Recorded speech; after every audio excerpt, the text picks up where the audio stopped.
So human form and development, or HFD for short, is the introduction to anatomy. It talks about the study of forms and development of the human body. And in terms of forms, we will talk about the human body in relation to appearance, in relation to shape, materials, and location. So in relation to each of those different areas for form, the appearance, for example, talks about how we can identify different structures of the body. Like, for example, how we know that this is a brain as compared to the structure below, which is a muscle, and that's talking about the form based on appearance. Based on shape, you'll notice that the stomach looks like a pair of sac or a T-shaped structure. And in terms of material, the heart below is made up of muscular tissue, so it's heavily dense muscular tissue that helps in the pumping of blood. And then finally, in terms of location, this is just a funny way to show that different aspects or organs present within the human body are found at different sites. So the child is trying to auscultate for the heart, but the heart is found at the chest and not in the head. And this is just a funny way to describe the fact that when studying anatomy, when studying the form under anatomy, we need to note the appearance of organs or structures, the shape, their materials, and the location. It's a very important key aspect of form. So the second aspect of HFD is part of development, and development talks about growth, talks about the conversion of the human species from a single cell organism to multi-cell organism, and then finally to an actual living human, maybe in this form, but eventually maybe want to go for that growth to give to form an adult. So we talk about development and form under anatomy, and when we dive into the different aspects of that anatomy and not just the introduction, we'll talk about those areas of form and development when we talk about histology, gross anatomy, and embryology.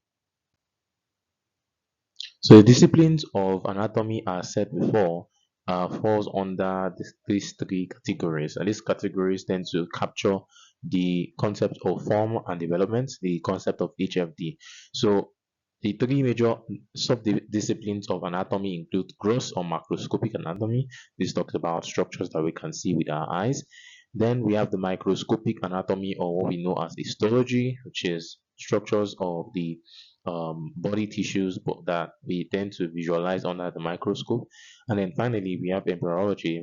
Embryology is the part of anatomy that deals with development. So it's also called developmental anatomy. I will talk about each of these different areas in the next couple of slides.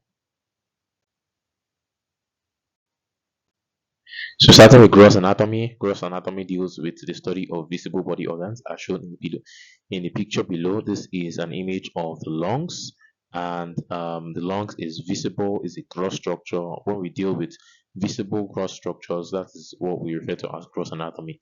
In gross anatomy, we learn about the forms, we learn about the appearance, the shape, the location, and many other anatomical concepts with regards to a visible body structure.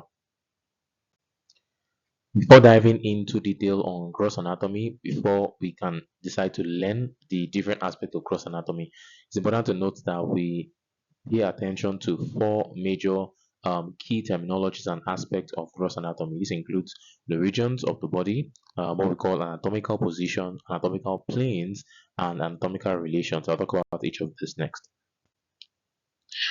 So the anatomical regions deals with the different aspects of the body that we tend to study. When we study gross anatomy, we tend to study it based on the regions of the body, or we call the segments of the body. So the major segments of the body would include the head, the neck, the thorax, what we typically call the chest, then the back, the abdomen. Usually the thorax, the back, and the abdomen together makes the trunk. Then beneath that, we have the pelvis and the perineum. And then finally, we have the upper and lower extremities, or upper and lower limb.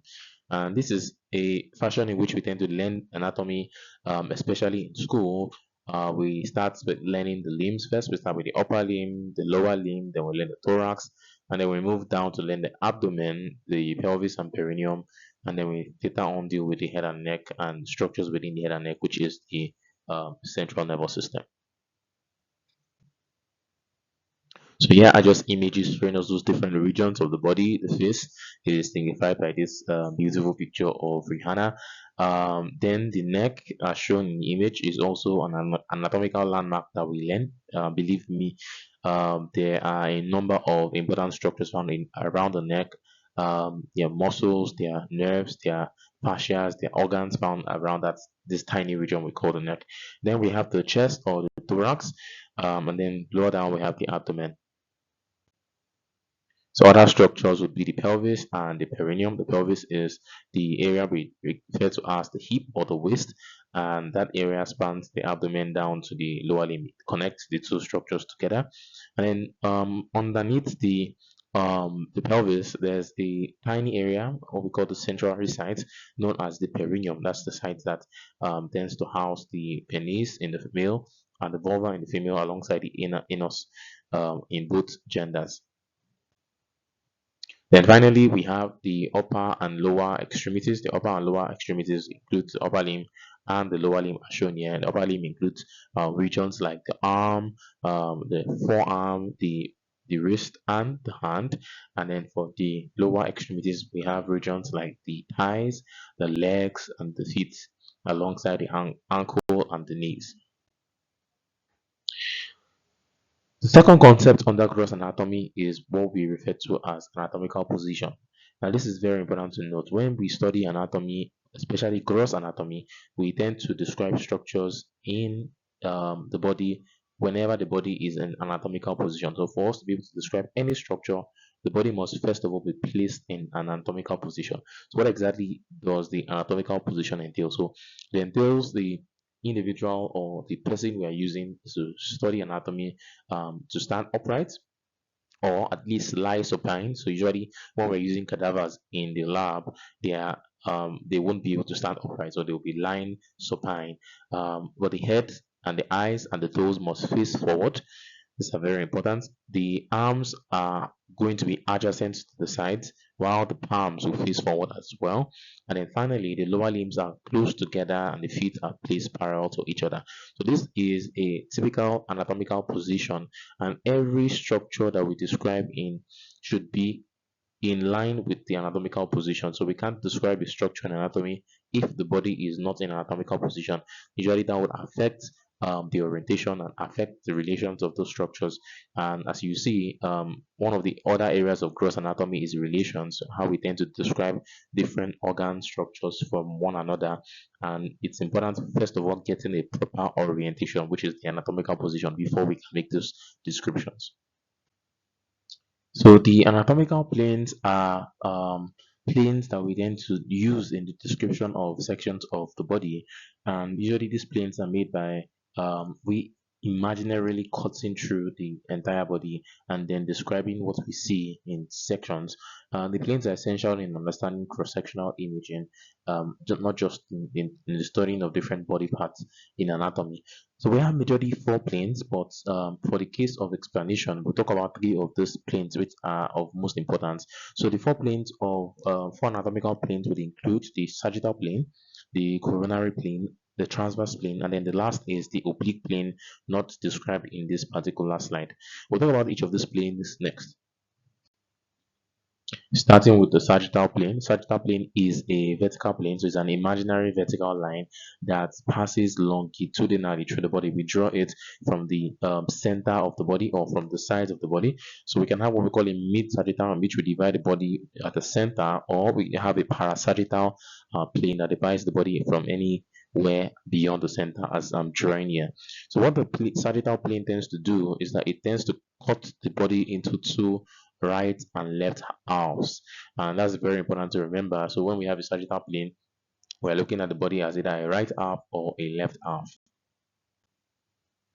The coronal plane is a frontal plane that tends to be vertically placed. It's also a vertical imaginary line, but it's a line that will pass perpendicular to the sagittal plane. So if I'm drawing the sagittal plane like this, cutting through the body and dividing it into different halves, the coronal plane would be drawn in a perpendicular direction to the sagittal plane. As you can see, the coronal plane forms that 90 degrees angle with the sagittal plane.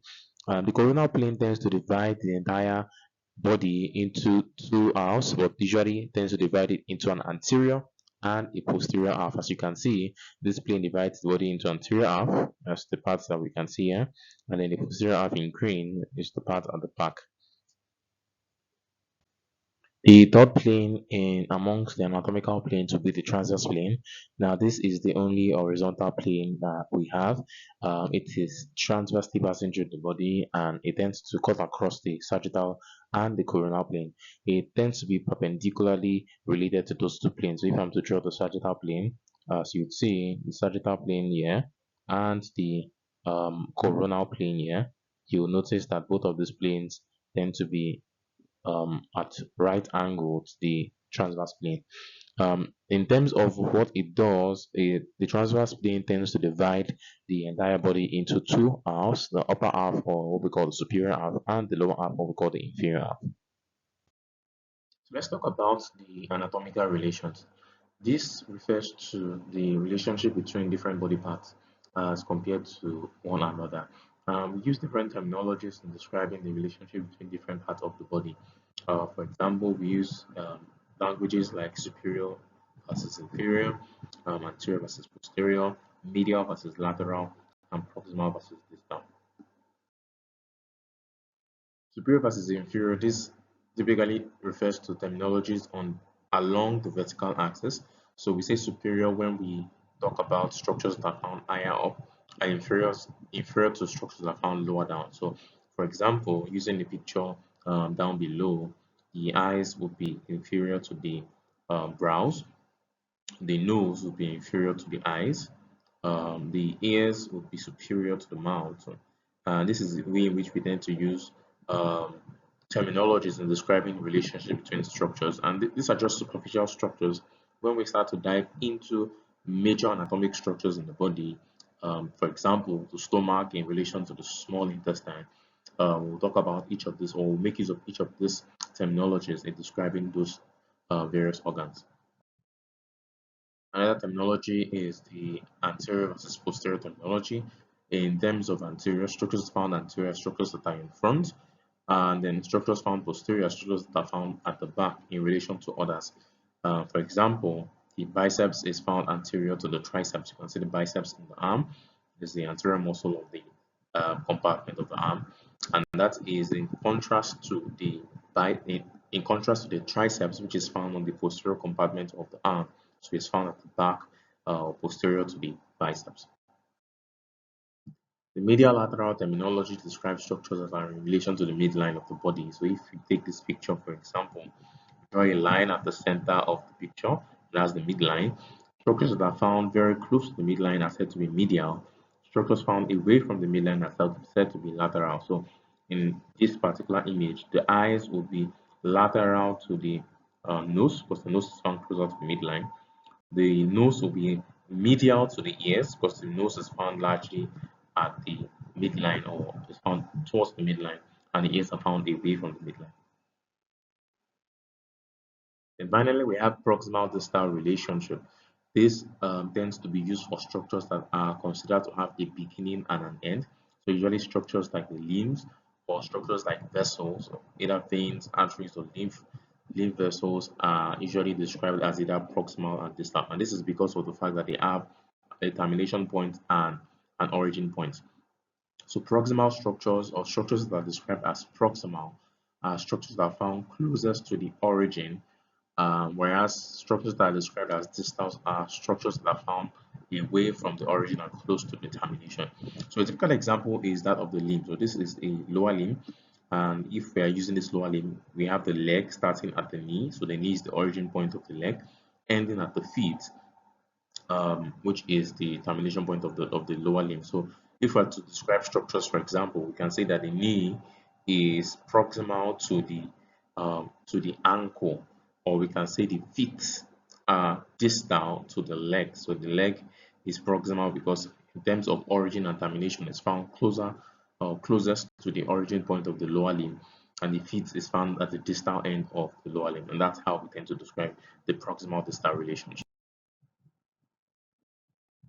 Let's jump into histology. Histology simply describes the study of body tissues. Talk about the different forms of body tissues in a separate module. But when we talk about histology, what I think about is the microscopic part of anatomy, the aspect that we can see, the aspect that we will make use of a microscope to visualize, and it will describe the different aspects of this body tissue. Just in a form of explanation, when talking about anatomy microscopically, think about it in terms of the different subunits of the human body. Remember that the human body is made up of cells. Combination of cells give rise to tissues. Combination of tissues give rise to organs. Combination of different organs doing the same function gives rise to systems. And systems are usually grouped into different regions of the body, as described earlier. So when talking about the aspect of anatomy that talks about the regions of the body, whether head, neck, upper limb, lower limb, thorax, abdomen, and we now talk about systems in those different regions. For example, the abdomen has the gastrointestinal system, and this gastrointestinal system is comprised of organs that we can visualize, organs like the stomach, the small intestine, the liver, the gallbladder. All of this visually demonstrable anatomy is usually talked about under gross anatomy or macroscopic anatomy. Then when we take a chunk of the organ, we take a slice of an organ like your stomach, we stain it and visualize it under the microscope to visualize different forms of tissues and cells. Then when that is referred to as histology. And histology is a separate aspect of anatomy. We talk about the different forms of tissues and different forms of cells found in different organ systems. This is just to remind us that for us to learn histology properly, we would be making use of the microscope to visualize different tissues and cells. And as part of your study in anatomy, you learn how to make use of the microscope and how to use it in visualizing different forms of cells and distinguishing them from one another.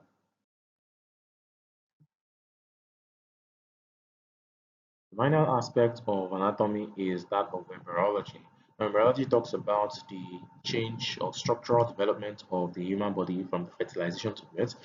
As you can see below, this is a picture of an embryo.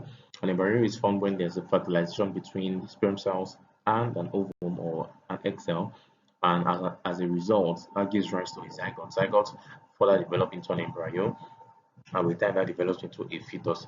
And the whole process of embryology is learning the processes of development of different organ systems and different structures within the embryo. And the period of development tends to be measured from the actual point of conception to birth, and it ranges from the germinal phase, the embryonic phase, down to the fetal phase, and lasts for about 40 weeks. Usually, about 9 months is the timeline for embryology to be completed from when fertilization occurs to when the child is born.